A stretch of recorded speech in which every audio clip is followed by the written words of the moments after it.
We're back on the Everything After studio, and here's my review of Judah and the Lion on April 6, 2025 at the House of Blues in Cleveland. The opener for that show was Ethan Regan. Proclaim it from Pride Rock. Judah and the Lion is king.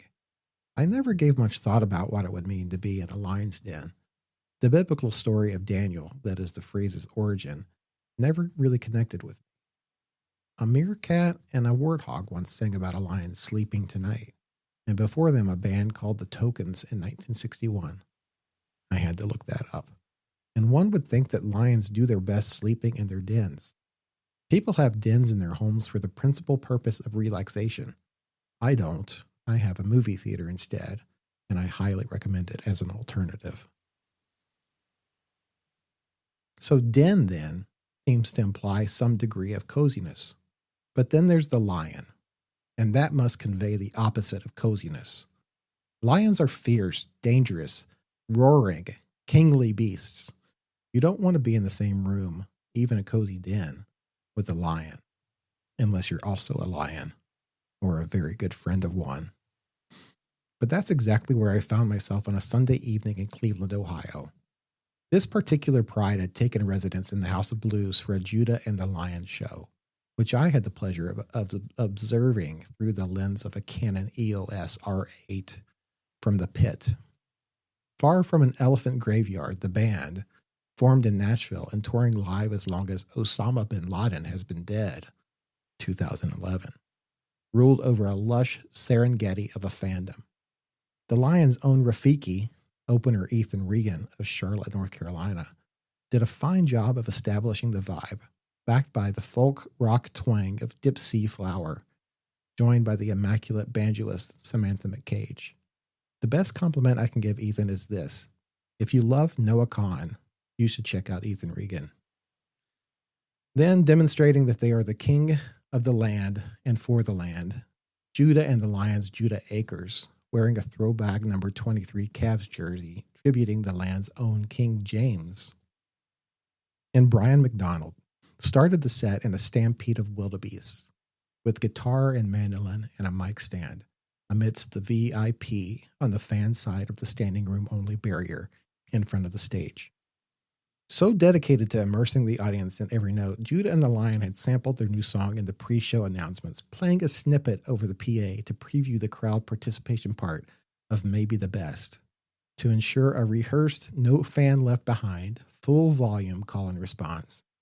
Then in the swarm, the duo tipped the crowd off to their pre-game ritual, encouraging a boisterous echo as the full band did a hands-in chant reminiscent of the Jamaican bobsled team immortalized in the 1993 sports comedy Cool Runnings. Feel the rhythm, feel the rhyme, get on up, it's bobsled time. And what a thrilling trip down the tropical luge it was that the Lion took us down.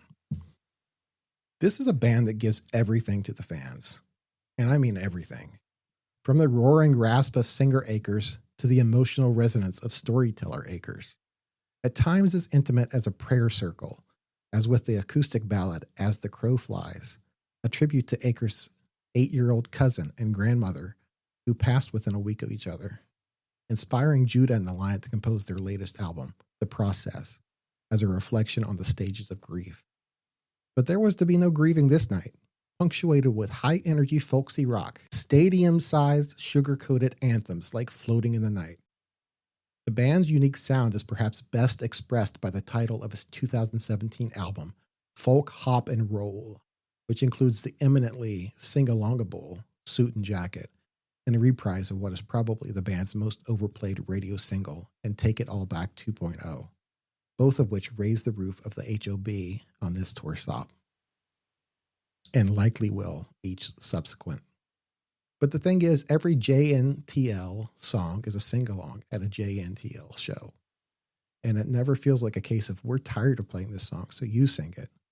This band thrives on making the fans not just part of the show, but the whole thing. Remember what I said about giving the crowd everything?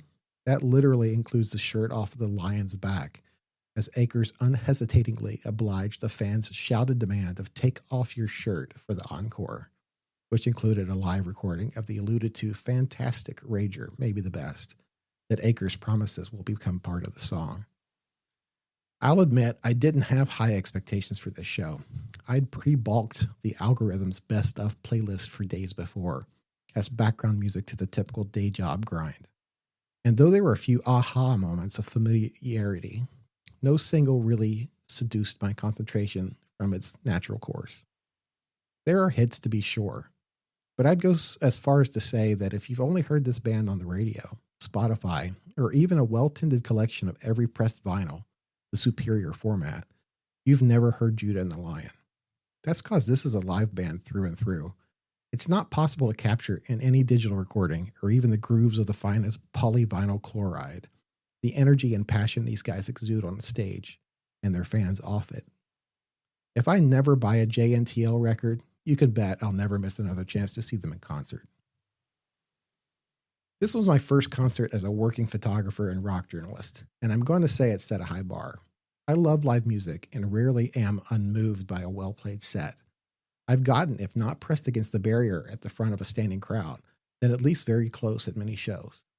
But as this experience has taught me, there's no better way to be indoctrinated into a band than to be literally inches from a performance, and more specifically, in the immediate space that exists between them and their most dedicated VIP at the venue since 3 for an 8 o'clock show, front row fans.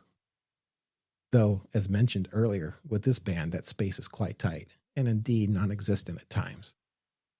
In the pit with other photogs and stern by default security, it's impossible not to be swept up and submerged in the love and vibes that are going both ways.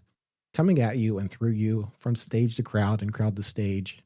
It's like Brandy Carlisle says, you can dance in a hurricane, but only if you're standing in the eye.